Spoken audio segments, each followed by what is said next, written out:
Mesdames, Messieurs, honorables députés, ni ko Premier ministre waxee léegi rek question yi dafa dugalante waaye mën naa ci dégg discussion avec le Fonds monétaire fan lañ ci toll à quand un nouveau programme, la dette publique, son ampleur, quel traitement pour la dette publique. Si je synthétise de manière véritablement schématique question yi ñu laaj. Les discussions avec le Fonds se passent très bien, contrairement à ce que pourraient penser certains. Il se passe très bien. Maintenant, on l'a dit, si on se rappelle maintenant de l'enchaînement des événements, le 26 septembre, publication de l'audit du rapport de l'Inspection générale des finances. 12 février, certification du rapport de l'IGF par la Cour des comptes. Et c'est à partir de ce moment qu'on peut parler de négociations, de discussions avec le Fonds monétaire sur la situation économique et financière du Sénégal. Cette phase a été matérialisée par une lettre que nous avons adressée au DG du Fonds le 28 février avec une matrice des mesures de réforme pour acter les écarts que nous avons constatés dans la publication des informations antérieurement dans le cadre du programme que nous avions avec le FMI. Depuis lors, les discussions sont en cours, mais il faut le dire, nous l'avons tous constaté. On est passé de 74% de taux d'endettement, 5,4% en moyenne sur la période, à un taux d'endettement de 119%, avec un déficit budgétaire à fin décembre 2024 de 13,4%. Mais wax dëgg yàlla bu ngeen gisee écart yi am ci données yi di ngeen mën a comprendre pourquoi le FMI, mais véritablement sur le dossier du Sénégal, veut y aller avec assurance, avec véritablement sûreté, de façon à ce que si nous dépassons cette situation, qu'on ne puisse plus revenir et parler de misreporting, c'est-à-dire écart dans la communication des données. Voilà la situation sur le Sénégal. Donc, à partir de février, nous avons fait ce que nous avons appelé un inventaire sur la dette. Parce qu'un audit porte sur des échantillons. Maintenant, boo gisee ne échantillon yi nga jël problème am na ci li ngay def mooy lan mooy da nga naan nag damay teg lépp sur la table ma def benn inventaire pour am la situation exacte des statistiques de nos finances publiques. moo tax ngeen dégg ñuy wax rapport Mazars. Donc tout ce travail qui a été fait, IGF, Cour des comptes, Mazars, c'est un travail complémentaire. Mazars est venu boucler la boucle en nous donnant la situation exacte sur la dette publique et sur les statistiques des finances publiques de manière générale. Nous waxtaan avec le fonds, il fallait faire la réconciliation des données, s'accorder exactement sur les chiffres, ce que nous avons fait. Et il y a une date importante dans le processus de discussion, c'est le 3 octobre 2025, où un conseil d'administration informel du FMI s'est tenu sous la présidence de la directrice générale. Et à l'occasion de ce conseil informel, le FMI a implicitement accordé une dérogation au Sénégal, c'est-à-dire qu'il ne va pas demander le remboursement de la dette contractée, et a donné go aux équipes du fonds et à celles du Sénégal de pouvoir commencer les discussions sur un nouveau programme.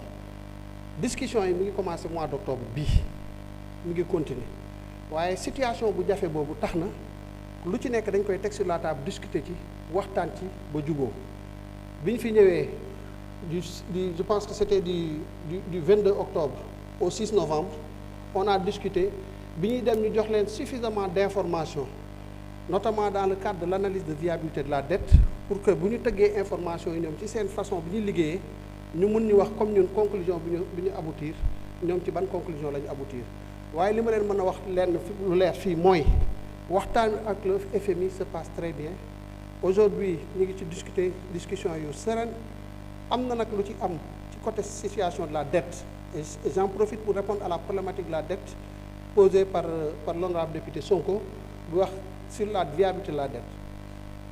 Analyse de viabilité de la dette mooy comme kenn ku nekk fii boo bëggee lebi dañ taxaw ne la ah yow li ngay leb foo ko teg est-ce que am nga capacité remboursement loolu foofu la ñu toll daanaka su ma koy simplifier rek loolu mooy analyse de viabilité de la dette est-ce que yow war nañ laa mën a lebal montant bi nga soxla est-ce que bu ñu la lebalee nekk bor boobu bu nekk lu lay suuxal fi ñu ci toll nag ci discussion boobu mooy ala kulli xaal te loolu ñun ñoo ko njëkk a wax mooy la situation de la dette publique du Sénégal est une situation préoccupante au regard des statistiques 119%. bu ñu xoolee critères yi il y a des critères de solvabilité et des critères de liquidité. Sur les critères de solvabilité, le Sénégal ne pose pas fondamentalement de problème. Mais sur les critères de liquidité, maanaam at mu jot li ñuy soxla ci financement bu ñu ko xoolee en moyenne day toll ci 6 000 milliards 6 000 milliards boo jëlee déficit budgétaire jël remboursement de capital et les autres opérations de trésorerie mais loolu c'est un montant élevé le FMI moom jàpp ne loolu ñun mënuñ ko assurer financement boobu mënuñ ko assurer d'année en année sur l'horizon de l'analyse de viabilité de la dette. Nous estimons que c'est possible. En 2025, le besoin était de 5 700 milliards. Regardez le plan de financement tel que nous le déroulons. Nous le déroulons de la façon la plus sereine. Maintenant, il y a une donnée qui est que la situation de notre dette, le Sénégal a été souvent dégradé par les agences de notation. Soit c'est dans la difficulté qu'on reconnaît les bonnes initiatives et c'est dans la difficulté qu'on reconnaît les hommes. Et nous estimons que c'est dans ces difficultés-là qu'il nous faut trouver au très fond de nous les solutions à ces problématiques-là. Et c'est ce que nous sommes en train de faire. On a présenté au fond une stratégie de gestion active de la dette. Moi, la dette de 6 000 milliards. Nous avons des opérations qui nous permettre, ci pic de remboursement, nous avons des choses problématiques, nous proposer un refinancement, des conditions meilleures, une maturité plus longue, nous remplacer des dettes avec des conditions plus acceptables, une maturité plus longue. On dégage de l'espace budgétaire. Et ça, nous l'avons fait en 2025 sur la dette bancaire locale. Nous avons pu traiter 585 milliards au mois où je vous parle, adossés aux 3 APE, appel public à l'épargne. Nous allons vers un 4e APE. Et avec cet APE-là, nous arriverons dans le processus justement de gestion active de la dette à dégager une marge budgétaire de plus de 500 milliards de francs, rien que sur 2025. Donc si nous disons que nous pouvons le réaider sur la dette bancaire, sur la dette extérieure, c'est parce que nous pouvons le faire. Nous avons à ce jour identifié toutes les sources de la dette qui vont poser problème dans l'horizon de l'AVD.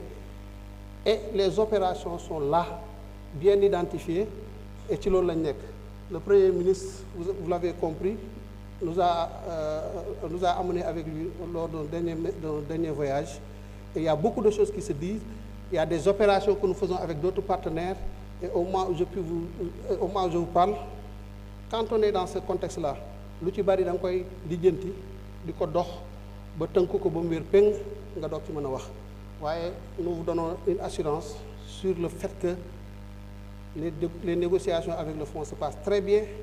La problématique de la dette, elle est là, mais nous allons la gérer et nous sommes sur la voie. Je vous remercie.